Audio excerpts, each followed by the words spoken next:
É com muita satisfação que eu te convido a assistir o episódio de hoje do Juridicamente Falando. Mas antes de tudo, vou te esperar. Se inscreve aqui no canal para você não perder nenhum episódio.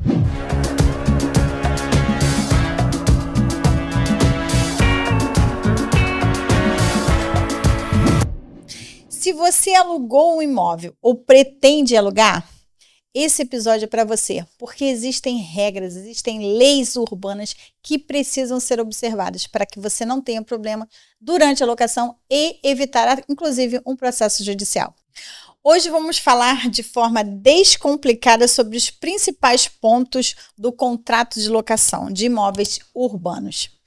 Mas quais os cuidados, como encerrar um contrato de forma correta e o mais importante, como evitar erros comuns. Então, vamos lá. E para conversar conosco sobre o assunto, eu trouxe o Dr. Helder. Muito obrigada por ter aceito o nosso convite.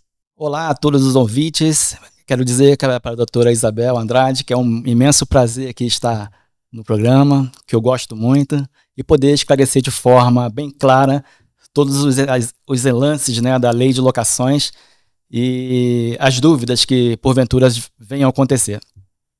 Vamos começar do começo. Então, assim, né? Vamos assinar um contrato. Antes de qualquer coisa, o que é essencial você saber quando você quer alugar um imóvel? Bom, a primeira coisa que a gente tem que saber é que a lei, né, 8245 de 91, ela rege, né, todo o sistema da locação imobiliária, tá? E o primeiro passo para se fazer um contrato de locação, antes de mais nada, até porque você está fracionando a sua posse, né? Você está pegando um imóvel e deixando que alguém passe a ser o locatário, né? O possuidor daquele imóvel. Então, o primeiro passo é saber se aquela pessoa que está entrando no imóvel, se ela tem capacidade financeira, né, para poder entrar nesse imóvel. E aí a gente tem que fazer uma análise de crédito, né? Verificar se de fato aquela pessoa pode suprir, né, os valores que serão cobrados, né? Então, aí tá, o financeiro seria o primeiro ponto de atenção, tanto de quem está locando, né, e inclusive de quem está alugando também. Então, quem aluga precisa ter condições para pagar, e aquele que está alugando ter certeza que quem está alugando pode pagar, né? Isso aí, para evitar os problemas que possam vir futuramente, né? E o segundo passo, antes de você iniciar o contrato, né, é fazer ali, né, a vistoria, né? Saber como é que está esse imóvel. Porque às vezes você entra no imóvel, tem algum problema, e depois que você está morando nele, já se mudou. Como é que você vai confiar naqueles anúncios, né? Ah, não, isso aí é complicado. Tem que entrar no imóvel, verificar, fazer uma vistoria, porque o marco inicial de uma locação, para que ela não ocorra problemas de futuro, e até mesmo no final da locação, é você fazer uma vistoria, né, uma vistoria técnica, inclusive na presença do locador, né? Geralmente a imobiliária também participa, e o locatário também tem que estar presente, ou ele, né, no caso, ou um representante.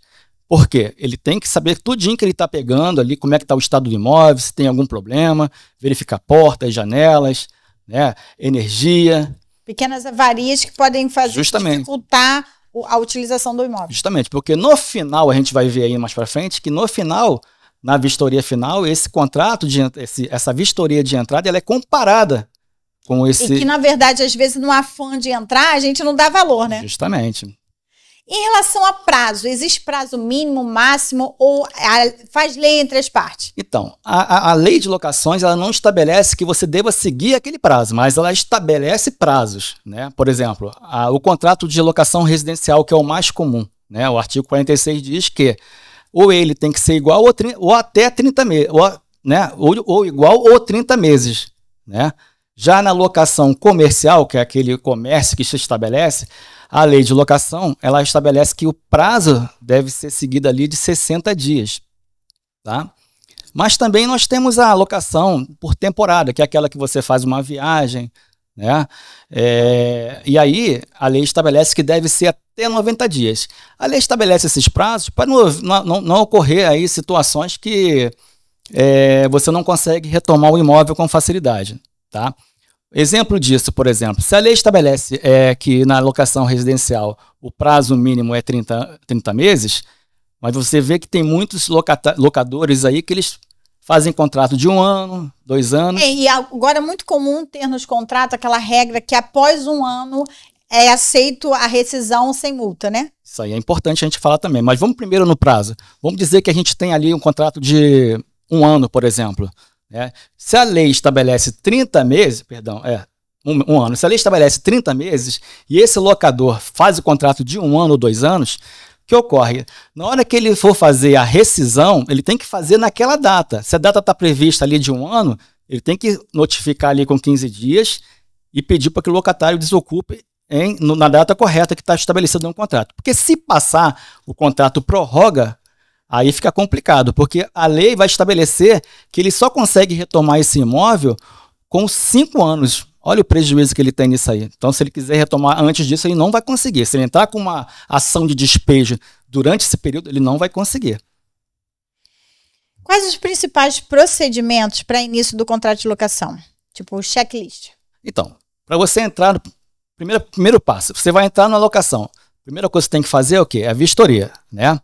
E aí, uma coisa bem importante, né, que eu oriento as imobiliárias, até mesmo inquilino, a fazer, de antes de entregar as chaves, colocar até mesmo por disposição contratual, porque hoje em dia a gente tem no artigo 190 do CPC a disposição entre as partes. Então, elas podem fazer contratos, né, estabelecendo artigos para poder prevalecer. E um deles, que eu considero muito importante, estabelecer uma cláusula que obriga o locatário a fazer a mudança da titularidade. Porque se ele não fizer, vamos tomar por base aqui a Light, por exemplo, se ele não chegar na Light e fazer a alteração da titularidade para o próprio nome e continuar no nome de terceiros, o que vai acontecer? Lá na frente ele pode deixar de pagar esses débitos, né, de consumo e vir aí alguém ser processado de forma que não tenha utilizado o consumo de fato, né?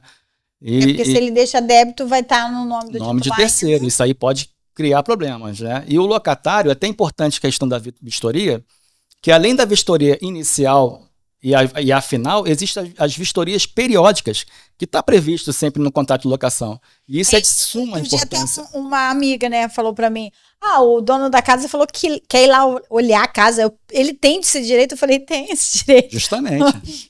Ele precisa só te notificar, mas ele tem esse direito. E aí ela falou, isso é um absurdo. Eu falei, não, mas ele precisa, tudo bem que você está cuidando, mas vamos dar um exemplo que fosse alguém que estivesse depredando a casa. Como é que ele vai saber? Só depois, no final? Justamente. Inclusive, ele pode também solicitar comprovantes que o inquilino teve lá na concessionária e fez a alteração dessa titularidade, justamente para isso não ocorrer, daí ele chegar depois e ser surpreendido.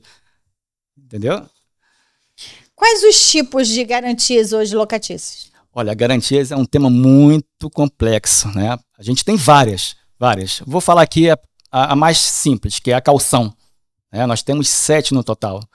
A caução, você vai alugar, você faz aquele depósito, é o chamado depósito, né? De 3 vezes o valor da locação. E o importante é saber que é 3 vezes o valor da locação. A gente percebe que tem muitos locadores aí que às vezes quer colocar valores acima disso, tá? Então é 3 vezes... Esse valor é o valor com as taxas ou é só o aluguel? Não, é só o valor do aluguel, tá? E assim, uma coisa bem importante de saber é que não cabe ao locador querer colocar 2 tipos de garantia no contrato de locação. Ou seja, colocar um calção e depois querer colocar um seguro-fiança ou um fiador. Tá errado, isso aí é uma prática abusiva do mercado. Ok? Fora aí o calção, nós temos também a fiança, né? Que é o fiador, a pessoa que tem condições, né, financeiras no aporte de um bem, né? Pode ser um imóvel, pode ser né, tem um patrimônio, ele pode colocar esse patrimônio para poder garantir, né? Como garantia. Né? A gente tem aí seguro fiança, que hoje em dia é o mais comum no mercado, né? Embora seja custoso para o... Mas o financeiro é pesado. Financeiro pesado porque ele gira em torno aí de 3, 4 vezes o valor da locação. Mas o problema é que não tem retorno. Por exemplo, se fizer um seguro... Seguro previdência... cota previdência, esqueci o nome agora. Mas é capitalização. Capitalização, sim. Isso aí. Se você faz um título de capitalização, melhor você coisa. tem um retorno disso. Ao final, se você não utilizou, você tem lá o retorno. Mas o seguro-fiança não. É exatamente o seguro anual. Então, você pagou aquilo dali. Pagou tudo em dia, no final você renova. Você paga de novo aquela mesma importância anualmente. Então, é custoso, né? É custoso, infelizmente tem esse valor aí que é alto, né? Anual, é igual um seguro de carro. E paralelo a isso aí, tem um título de capitalização. Então, se aquela pessoa tem um valor agregado na poupança ou no investimento, ela pode fazer um título de capitalização e agregar no contrato de locação, que vai dar a garantia. Tá? Mas é opcional, ainda não é muito usado. É usado para aquele. É usado para aquela pessoa que tem bens para poder. Valores, né? Numa conta. E não vai ter nenhum prejuízo, porque esse valor, na verdade, ele vai crescer ali, ele vai ter uma rentabilidade, então é bastante interessante. E acaba sendo uma garantia também, porque acontece, é muito comum, doutor melhor do que ninguém sabe disso, que quando chega no final, na hora de devolver, o locatário não tem a quantia para devolver, e muito menos corrigida, né? Porque a intenção é essa, que o dinheiro esteja aportado com correção monetária, porque saiu, tá tudo ok, devolva. Isso e não é assim que acontece. Isso aí, inclusive no calção, ao final da locação, né? Só a título de curiosidade, esse calção geralmente ele fica com o proprietário, tá? O proprietário, por obrigação de lei, tem que depositar numa cadeira de poupança, porque ao final ele vai ter que ser devolvido com a correção da cadeira de poupança. E acontece muitas das vezes, no final da locação, o locador não tem o valor para devolver, cria um problema. Exatamente isso. Bom, em relação à análise de crédito, quem tem que pagar isso? Isabel, antes de falar sobre análise de crédito, vamos falar sobre mais duas garantias que é importante? Sim. A fiança onerosa, hoje em dia também é muito comumente falada e utilizada, né? Que é feita por um banco, por exemplo. Né? A pessoa vai lá, contrata e o banco faz ali a vez de um fiador com patrimônio. Né? Então, ele estabelece ali uma garantia com o próprio patrimônio do banco. Tá bom? E por último, as pessoas podem também fazer uma garantia através do próprio cartão de crédito. Então, conseguindo ali o cartão de crédito, né? Mensalmente o cartão vai ser debitado aquele valor de locação, né? E todo mês, né? Quando vencer lá a locação, vai ter aquele valor lá retirado do cartão. Então o pagamento passa a ser via cartão de crédito? Pode ser também, mas é um tipo de garantia que é muito pouco comum, quase ninguém utiliza. Eu não a conhecia. Quase ninguém utiliza porque assim, a garantia é muito complexa, né? Se você cancelar o cartão, por exemplo, até você conseguir reaver uma garantia, vai tornar muito difícil esse contrato. Então vamos lá em relação à análise de crédito. Quem tem que pagar? Então, essa é uma questão que muitas vezes é trazida ali como um problema, né, na locação. Algumas imobiliárias quer cobrar isso do inquilino, mas a lei do inquilinato, no artigo 22, estabelece que quem tem que custear essa despesa é o locador, é o proprietário do imóvel. Né? O que nós não vemos na prática. Né? E o que acontece? Isso é uma prática abusiva. Né? Então, o que acontece? Você, locatário que teve essa cobrança, você pode aí depois querer ingressar com uma ação na justiça e reaver esses valores, até corrigido ali pela forma do artigo 42, né, do Código de Defesa do Consumidor, em dobro, né, por se tratar de uma prática abusiva. Quais são as formas de rescisão do contrato sem multa? Então vamos lá. Para você rescindir aí um contrato sem multa, existem algumas situações que ocorrem, né, de uma forma inusitada. Por exemplo, você está numa locação e seu imóvel tem algum problema estrutural, né, você tem que fazer uma obra. E vamos dizer que essa obra demore muito tempo. Então você não tem como mais habitar esse imóvel. Então você tem que suspender ou encerrar. E aí é permitido você sair dessa locação sem multa, né? Vamos dizer aqui que a prefeitura, por exemplo, quer fazer uma obra emergencial na localização que possa afetar ali também, e esse imóvel está alugado. Vamos dizer que a prefeitura quer fazer ali um saneamento básico e passa dentro do imóvel um curso de rio, por exemplo. Se o imóvel está alocado, não tem como o locatário permanecer, então pode ser feita a rescisão também sem multa. Vamos ver outras questões aqui. Transferência isso acontece muito, transferência do locatário por trabalho, né? Então ele está ocupando aqui no local e a empresa que ele trabalha foi transferida ou quer transferir ele para uma outra localização. Então também é possível fazer essa rescisão sem multa. Mas aí tem que ser notificado, né, a empresa. Vão ser utilizadas regras contratuais de aviso prévio de 30 dias. 15 dias, né? 15 dias úteis. 15? E um detalhe importante que costuma acontecer é quando a locação ela tem vários locatários. E um deles é transferido. Às vezes vem a pergunta para mim, e se acontecer isso, dá para encerrar? Não. Por mais que a lei fala da transferência do locatário, mas se o contrato tiver vários locatários, só vale para aquele. Então não vale para todo mundo. Então, no caso de um litisconsórcio, não pode os outros se beneficiarem não vai se beneficiar. De um. Não vai se beneficiar. E o que acontece quando o proprietário resolve vender o imóvel no meio da locação? Isso é muito importante, né? Porque às vezes é o direito de propriedade do locador, né? Do proprietário. Então, eu costumo dizer que é interessante até estar dentro do contrato de locação, né, escrito essas questões. Então, o primeiro passo, quando ocorre o interesse do proprietário de vender esse imóvel, ele tem que dar o direito de preferência para esse locatário, para ele estudar se é possível ele comprar, né? Inclusive, se houver, durante esse procedimento da venda ali, uma alteração no valor, essa notificação tem que ser feita novamente, sob pena dele cancelar, né? Tornar essa venda nula, né? E existe alguns detalhes que é importante saber, que, por exemplo, muitas perguntas chegam até a mim sobre isso. Se há necessidade do locatário deixar o imóvel durante esse procedimento, né? Ou houve notificação, tem que sair do imóvel, tem que permanecer. Então, assim, a lei estabelece o seguinte: se o proprietário quiser vender, ele vai notificar, vai dar o prazo para a resposta. Se ele não tiver interesse, o locatário, abre-se para locação, para venda. Então o locador vai botar esse imóvel à venda. Agora, o importante é saber que se houver a venda do imóvel, o contrato não está encerrado. O contrato vai prorrogar, mas acontece o seguinte: se o novo proprietário desse imóvel quiser morar nesse imóvel, ele pode muito bem manter a locação ou ele pode fazer uma notificação extrajudicial através de um cartório para que 15 dias esse locatário deixe, né, desocupe o imóvel. E aí é onde que dá muito problema, porque recebe uma notificação, em 15 dias você tem que se mudar. E como que você acha uma casa em 15 dias? Isso, mas a questão também é a seguinte, né? Não pode se levar ao pé da letra, né? A pessoa tem que ter aquele bom senso, né? De estabelecer um prazo maior quando for necessário. Mas caso o locatário não saia no prazo determinado pela lei, que a lei fala em 15 dias úteis, né? Dá quase 30 dias.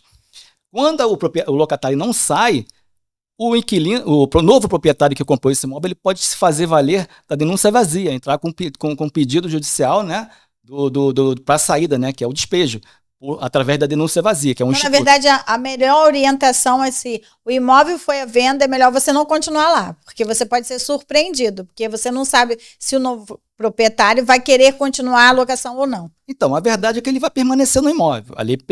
Mas ele vai permanecer, mas ele corre o risco de ser notificado para desocupar. Aí é que ele vai ter que acender a luzinha vermelha e já começar a pensar no plano B, para ver se é necessário, então, de repente, ele sair do imóvel, porque tudo vai ocorrer depois que esse novo proprietário fizer o contato, porque ele pode muito bem comprar para investimento, e aí para ele é interessante manter a locação, principalmente se esse inquilino é um inquilino que nunca deu problema, ou às vezes ele está comprando esse imóvel para poder utilizá-lo, né? Aí não tem jeito, ele vai ter que notificar, fazer notificação extrajudicial de 15 dias, né, para que o locatário saia do imóvel em 15 dias úteis, né, sob pena da ação de despejo por denúncia vazia.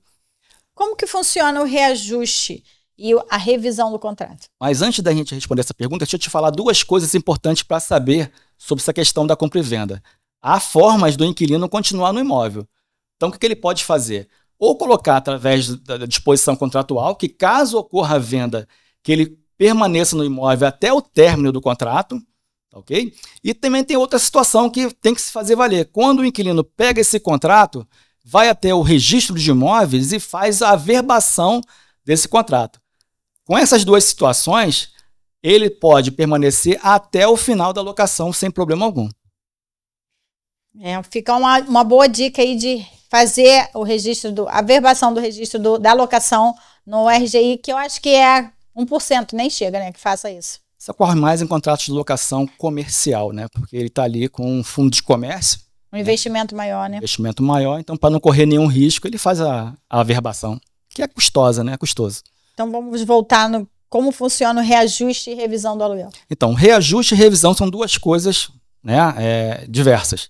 Então, o reajuste é aquela revisão, né, periódica, né, anualmente do mercado do imóvel, né? Então, como é feito isso?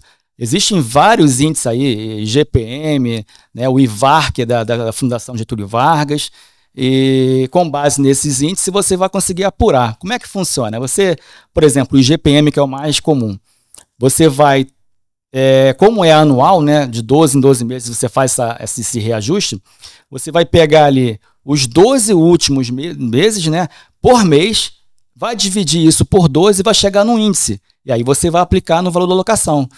Ok? Então não é o índice do mês do vencimento do contrato. Muita gente faz isso erradamente. Né? Na verdade, você tem que fazer uma média. É a média, porque se fizer da última vez, pode ser muito alto, pode ser muito baixo. Isso cria prejuízo, né?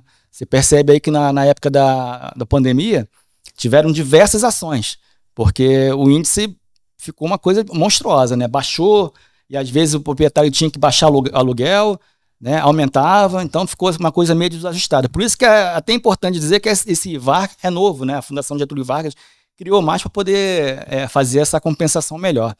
E o mais importante que eu indico para as imobiliárias, para os locadores, é que coloque uma cláusula estabelecida que quando o índice for muito baixo, que ele permaneça inalterado, para evitar os valores descerem da locação. Né? Então, reajuste negativo. Reajuste negativo é horrível para o locador. Então, se ele tiver uma cláusula dispondo sobre isso, vai obedecer, a locação não vai ter nenhum valor, reajuste para baixo. Né? E um outro detalhe também no contrato de locação que você pode também estabelecer é que você pode colocar vários índices, né? Muito comum hoje em dia, principalmente depois da pandemia, você colocar ali vários índices de reajuste. Coloca ali o melhor que couber. Então você vai verificar qual é o melhor e vai aplicar aquele ali, não tem problema algum, desde que esteja estabelecido no contrato de locação. Quando a gente fala sobre cobranças de condomínio, as cotas ordinárias e extraordinárias, quem tem essa obrigação? Isso é um problema sério, né? Quem mora em condomínio aí pode perceber que às vezes vem ali aquela dúvida, né? Então, o ordinário, né, vem ligado ao exercício do condomínio, né? A administração do condomínio. Então, quando você paga o condomínio ali, já justamente essas despesas estão incluídas. Então, limpeza, manutenção de grama, gramado, manutenção de piscina. Então, tudo isso são as despesas ordinárias. Agora, a extraordinária... Uma obra no prédio. Justamente, a extraordinária. E ela é complicada, né? Complexa, né? Porque vai fazer uma obra de fachada, uma obra voluptuária, aquela obra que é de piscina, e também churrasqueira. Que, por exemplo, quando você vai pagar o aluguel, vem lá escrito condomínio. Não vem dizendo que, tipo, como chegou aquilo dali. Na seu boleto, vai lá, tá escrito condomínio. Não tá dizendo cota extra, não, porque vai estar isso quem recebeu do condomínio. Mas para você que paga, só vai estar escrito lá condomínio. Excelente pergunta, doutora. Então vamos lá. Quando acontece do locatário receber lá a cota, que vem a cota de fundo de reserva, a cota extra, justamente para fazer essas manutenções de ordem grandiosas, né, excepcionais, ele pode pagar, né? Uma que ele vai ver que o valor está um pouco acima. Acho que a principal dica é essa. Saiu da média. Saiu da média, acende logo a luzinha vermelha, então ele vai fazer vai verificar lá, e aquilo que passar do valor que é para ele pagar, ele vai fazer esse repasse para o locador. Né? Então, se ele pagou, ele pode chegar muito das vezes e falar, ó, aqui é a parte que lhe cabe, né? É uma despesa extraordinária, então ficou assim, assim, assado, ele vai pedir ali a devolução, né, o ressarcimento desse valor.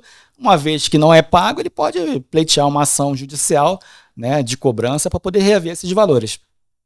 Quando a gente fala de desocupação, você tem um imóvel, a pessoa começou a parar de pagar, e aí você tenta contato, não veio, e depois você vai verificar e o imóvel está vazio. O que fazer?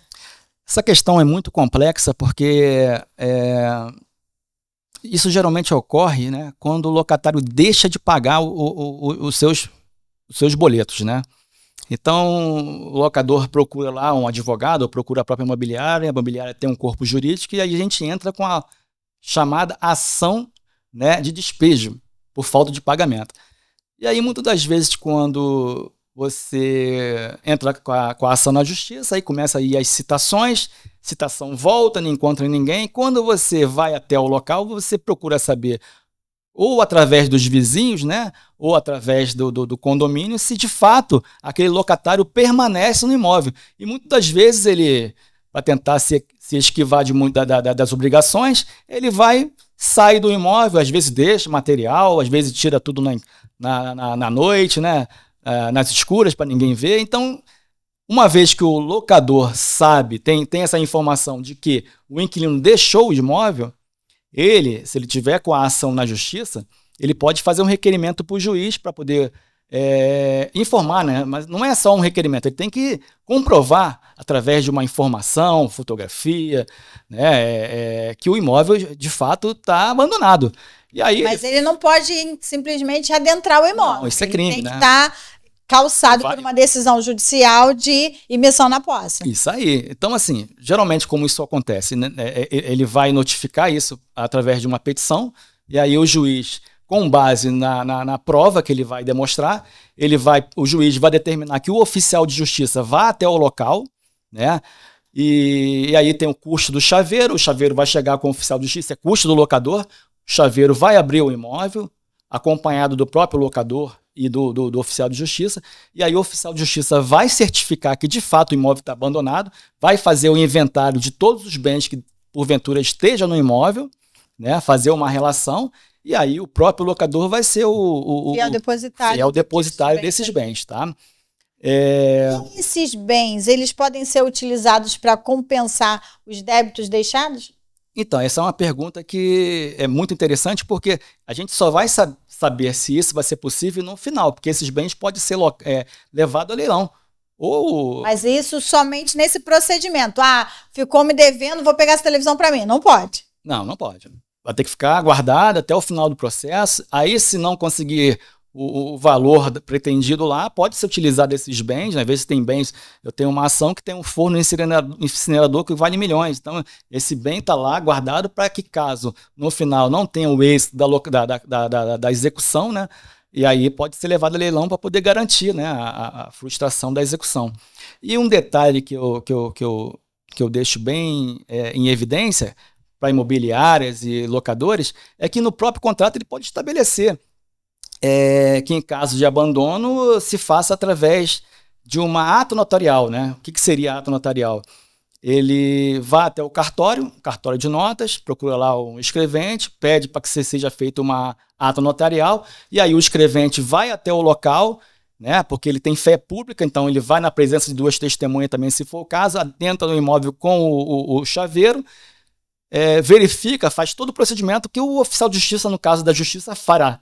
Então ele vai certificar tudo que ficou deixado no imóvel, vai fazer aquela relação de bens, vai dizer que o imóvel está abandonado, vai trazer uma ata, que é uma escritura pública, e aí com base nessa escritura pública o locador poderá chegar e colocar isso no... Se propagou muito recente, até porque teve uma publicação falando sobre isso. Você não precisa mais de ação de despejo para ocupar seu imóvel de volta. Mas, na verdade, só vai acontecer se houver essa previsão contratual. É isso que eu preciso deixar bem claro. Assim, eu oriento que se faça.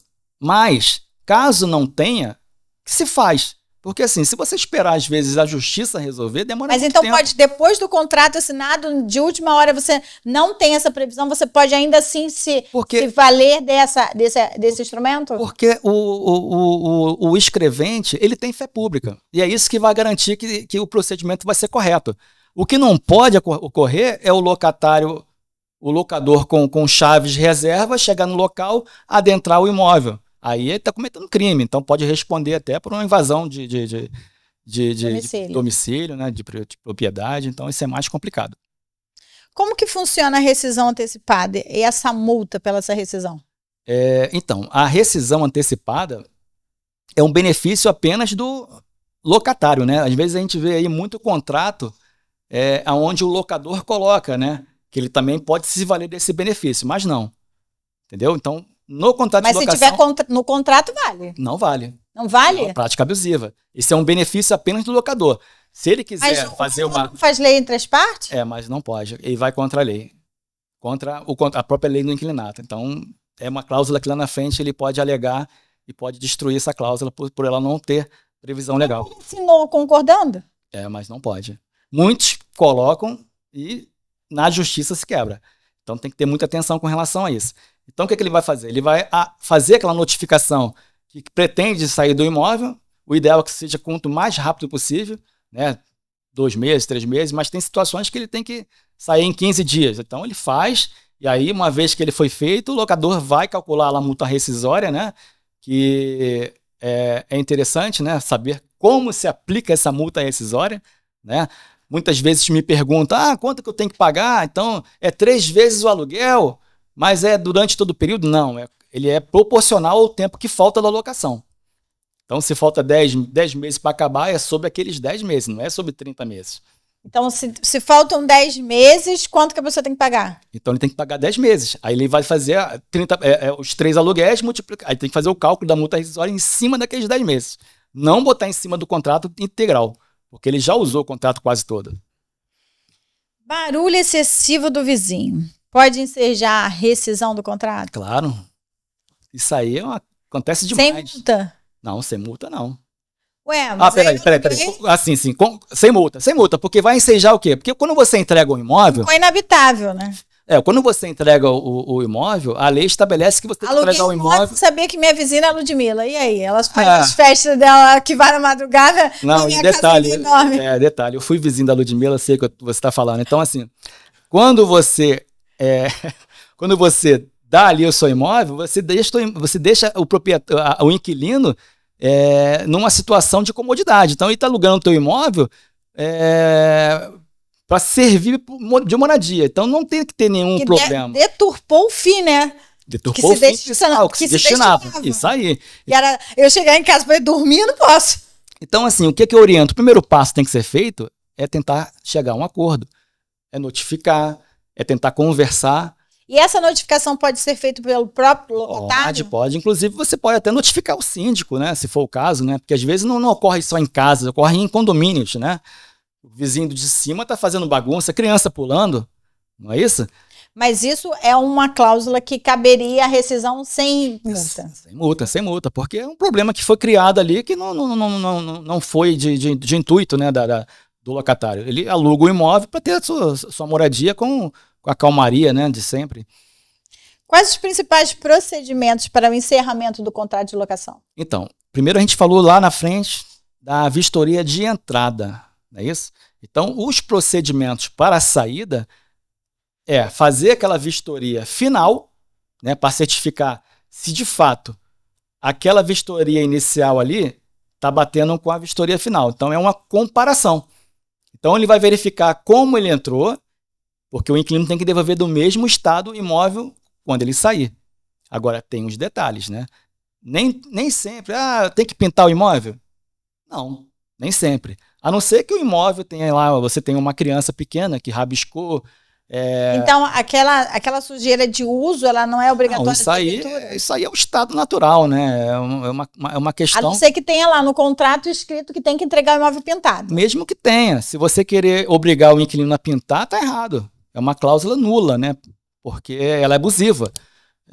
Então, assim, se foi o estado natural do imóvel, a tintura seguiu ali 3 anos, por exemplo, não vai ser a mesma pintura da entrega. Então, se foi uma situação natural, não tem que se falar em repintar esse imóvel, a não ser que tenha algum dano de quebra de parede, risco de parede. É muito comum a gente ver os imobiliários deixarem de aceitar o imóvel, às vezes por uma coisa mínima. Eu tive um cliente, tive um problema seríssimo, e era um fecho da janela que deu problema, tipo, emperrou. Simplesmente, quer dizer, como que ele podia corresponder? A culpa não era dele, que aquilo dali, pelo uso, emperrou.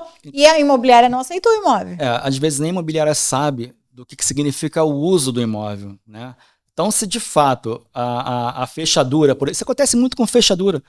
Fechadura tem uma vida útil, né? Então você não vai querer chegar no final e pedir para o locatário trocar uma fechadura de um portão, por exemplo. Isso aqui, se lá no final a locação está com algum problema... E onde está a garantia para esse locatário sobre isso? Na lei.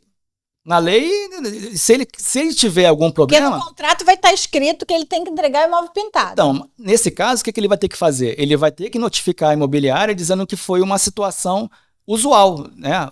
Então, mesmo estando escrito no contrato que tem que entregar o imóvel pintado, eu posso, na entrega, alegar que o desgaste foi de uso durante aquele período natural. E não entregar o imóvel, não pintar o imóvel. Não pintar. Aí, uma vez o locador querer discutir isso na justiça, já existem várias jurisprudências falando sobre isso.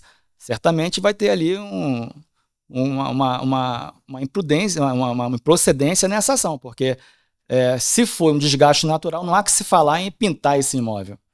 Entendeu? Então, de checklist, a gente pode dizer que a vistoria... A vistoria inicial ela vai ser comparada com a final. Com a final. E isso é importante porque eu tenho um caso de um imóvel locado em Copacabana, que era um imóvel antigo, que as maçanetas dessas portas eram caríssimas, era de um século bem atrás aí, eram caríssimas. E quando o proprietário locou esse imóvel, ficou no imóvel. O que aconteceu? Quando não só maçanetas, os lustres das casas, era um período aí bem... Uma peça muito valiosa. Antigo. Bem antiga. E o que aconteceu? Quando foi feita o final, quando foram fechar essa locação, que chegou para poder fazer vistoria, onde é que estavam essas peças? Tanto as maçanetas, os lustres, sem contar torneiras caríssimas. O que o inquilino fez? Ele verificando que aquele era tinha um valor agregado, né? Porque às vezes recebe uma visita, alguém, olha, isso aqui é importante, isso aqui é valiosíssimo. Então o que ele fez? Ele trocou lustre, trocou as maçanetas, trocou tomadas, as tomadinhas, trocou as louças, e isso impacta diretamente no valor do imóvel. Então, para isso existe a vistoria final para poder fazer essa comparação. E aí, nesse caso, o que você tem que fazer? Se o imóvel tiver alguma garantia, vamos ter a garantia acionada, né? Principalmente calção ou até mesmo fiança. E aí, se o inquilino não fizer ali o ressarcimento desses valores, aí tem que ingressar com a ação de cobrança para poder chegar nesse patamar, tá? E outro detalhe importante é que no final da locação, se o inquilino tiver qualquer tipo de problema, até mesmo valores em abertos, despesa para poder custear com reparos, e ele quiser fazer essa entrega do imóvel, tem muita imobiliária que não aceita essa manutenção, essa entrega do imóvel, alegando que ainda tem que fazer cálculo, tem que estabelecer pagamentos. Não. Uma vez que ele tem esse interesse de entregar, a imobiliária não pode se furtar no direito de não receber essas chaves para dar o final. Até porque dá o final e aí depois se debate contra a qualquer diferença de valores, mas o marco final do contrato já ocorreu. Isso aí, a entrega das chaves, porque a partir dali é que vai estabelecer, de fato, o que ficou faltando para se fazer. Se houve algum prejuízo no imóvel, se tem algum valor de imposto, ou valor são os encargos de alocação. Porque, na verdade, aí a próxima parte é verificar se está quites em relação a débitos. Né? Isso aí. Isso através da medida administrativa, assim como também a entrega das chaves. E como a gente podemos ter um norte sobre responsabilidade pelos danos causados no imóvel no curso existe algum parâmetro para o que deu exemplo de uso? O que é considerado dano? O que é uso? Existe alguma regra para isso ou é só bom senso? Então, na verdade, é aquilo que é de uso comum, né? Por exemplo, você está usando lá uma bomba, né? Às vezes eu vejo muito inquilino reclamando, a bomba queimou. Queimou por causa de quê, né? Foi mal utilizado? Ou foi esporadicamente, ela parou de funcionar? Então, se for mal utilizado, essa despesa tem que ser custeada pelo locatário. Agora, se do nada essa bomba parou pela vida útil, aí sim tem que contactar o locador substituir. Acontece muito quando você aluga um imóvel, tem lá um ar-condicionado instalado, né?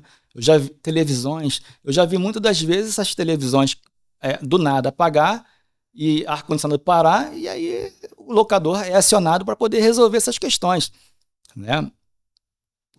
Até quando incidem os aluguéis e seus encargos? Então, justamente, quando o inquilino faz essa entrega das chaves, para por ali, estabelece o marco final da locação.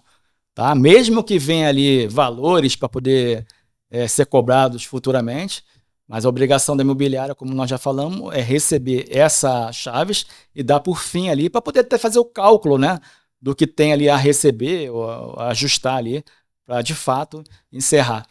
E também, uma coisa muito importante, é o locador saber se de fato o inquilino, e isso tem que vir inscrito no contrato, para que ele, ao deixar a locação, ele vá até as concessionárias, da mesma forma que ele foi obrigado lá no início do contrato a fazer a alteração da titularidade por seu CPF, lá no final ele também tem que ir lá nas concessionárias de serviço público e pedir lá para poder sustar lá o contrato, né? Deixar o contrato lá paralisado, né? Para evitar de vir contas ou coisa do tipo. Um mito sobre locação urbana.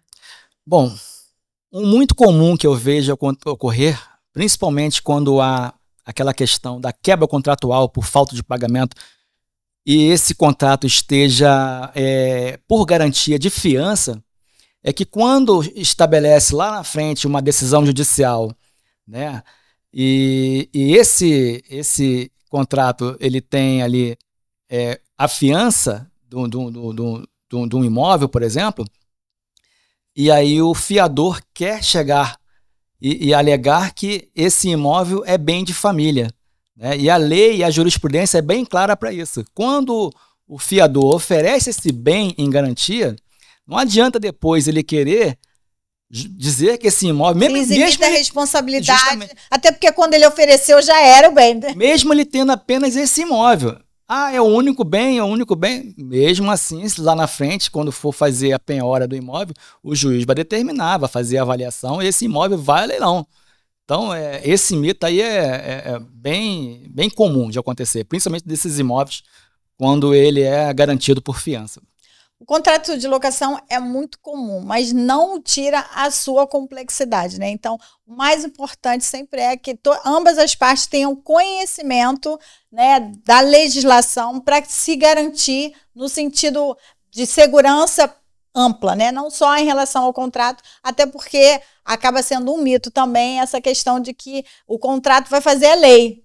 Também é muito relativizado. Muito, porque nem sempre o que você coloca no contrato vai estar de acordo com a lei, né? Então, se for uma coisa que for pré-estabelecida no contrato e não ferir a lei, é válido. O artigo 190 do CPC permite.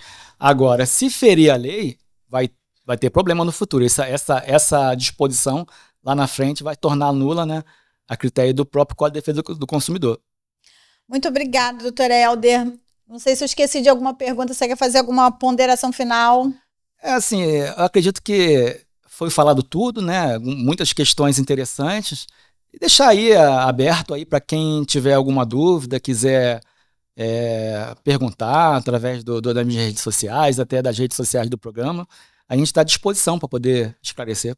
E já deixa o convite para um próximo assunto, que é sempre muito amplo. Aqui a gente tenta fazer de uma forma bem objetiva, descomplicando os assuntos que nós abordamos aqui, mas sempre fica algum detalhe que às vezes passa desapercebido. O tema de locação é muito interessante, né? Não é um filme, não é só um podcast, né? É um filme, é muito tema.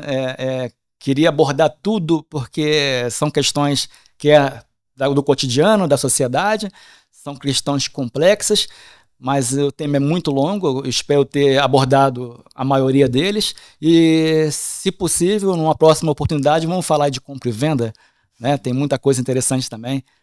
Obrigada. Eu que agradeço ao convite e espero estar o quanto antes aqui para a gente poder falar de compra e venda. Se você é o proprietário, invista num contrato bem elaborado. Se você é inquilino, tente entender todas as cláusulas para que fique clara e não tenha problemas durante e após a sua locação.